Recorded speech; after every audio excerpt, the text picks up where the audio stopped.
What is up, guys? Sean here. I want to do a quick comparison video between the Fallkniven lineup of steels. So this is going to be a very brief video. I'm not going to geek out like I usually do. I kind of want to feel out my audience. I want to see how much people really like it when I geek out hard and talk about the compositions and histories. As far as that, or just talking about just straight up the performance. So we'll keep this video brief for that reason. You can see there's a Spyderco knife. The reason why that is there is it's actually a fill-in for a Cowry-X knife.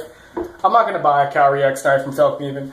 They're like freaking $1,200 and I'm just not that interested. It's basically, Cowry-X is basically ZDP 189. Cowry-X does have minute amounts of different alloying in it, but not enough to change the overall performance. For all intents and purposes, ZDP 189 and Cowry-X are basically the same. So that's why there's a Spyderco knife here. Because I've used ZDP 189 and I'm able to form an opinion on it. So we have ZDP 189, we've got the Fallkniven in 3G, we've got the Fallkniven in laminated Cobalt Special, and a Fallkniven in VG10. Now then, all Fallkniven's knives are laminated, okay, this one's not, but that doesn't affect the overall edge performance, alright? The lamination, all that does is, it makes it so the blade doesn't snap in half, okay? It helps protect it from critical blade failure. It does nothing for the actual edge of the knife. So now that we got that out of the way, let's talk about what these steels have to offer, and I'm just going to be kind of moving the knife steels up and down here. So when it comes to ease of sharpening, you can see that the A1 Pro and the A1, which are VG10 and laminated Cobalt steel, are basically neck and neck. There might be a slight advantage to the laminated Cobalt. The reason being is that it seems to take a very keen edge because of the higher hardness, and also the burr seems to break off. The burr's a little bit gummier on the VG10 from what I've noticed. So there you have it. When it comes to ease of sharpening, these are neck and neck here. Okay, now let's talk about pure wear resistance. You're going to have the Cowry-X or ZDP 189 on the top. Then you're going to have the 3G.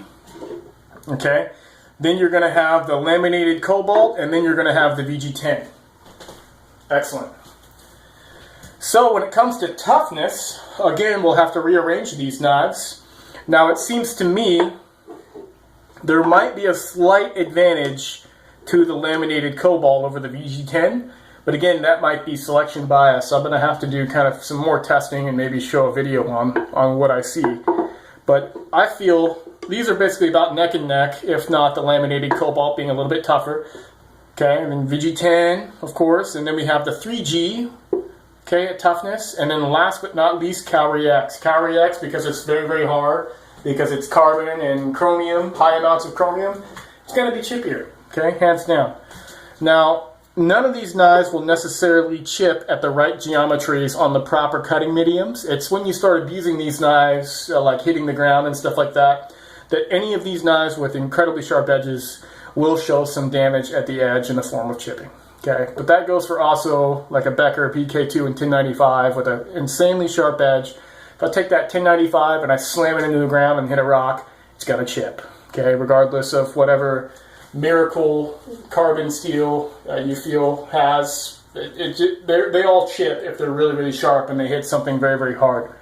Because it's at such a fine edge that that's just what happens. Okay then, as far as price, of course, we're looking at a higher price for the Cowry-X, probably the highest price for Cowry-X over almost any other knife steel. Then also we have the 3G next, then the laminated Cobalt. Now this is kind of confusing because this is a more expensive knife, but you're paying for other features on this knife right here. Okay, there you have it. So that's basically a brief look at the different steels in Fallkniven's lineup. As far as if it's worth the insane amounts of money that you pay to increase from VG10, it really depends on you. It depends on how much wear resistance or edge holding you're looking for in the knife. And as far as if it's worth it to pay that extra amount, I'm not sure. If you're a newer person, you're already probably going to be struggling to learn how to sharpen. And so what's the point of having a knife that's going to hold an edge for a long time? Because they all go dull, and it might be more difficult for you to sharpen something like the 3G. So I would probably get the VG10. Now if you step your game up and you're better at sharpening, what you're going to notice between the VG10 and the 3G is that you just get a much more aggressive edge. It'll seem like it just cuts faster. It'll grip your thumb pad a little bit more. And that's just because it's packed with all those carbides in there. So in a later video, if there's any interest in this subject, we can really geek out about these steels. We can talk about the compositions and kind of what's going on in the blades themselves. So this is our brief look at the different lineup that Fallkniven has to offer with all their different steels. Thanks for watching, guys, and be sure to like and subscribe and help this channel grow. All right, thank you. Bye-bye.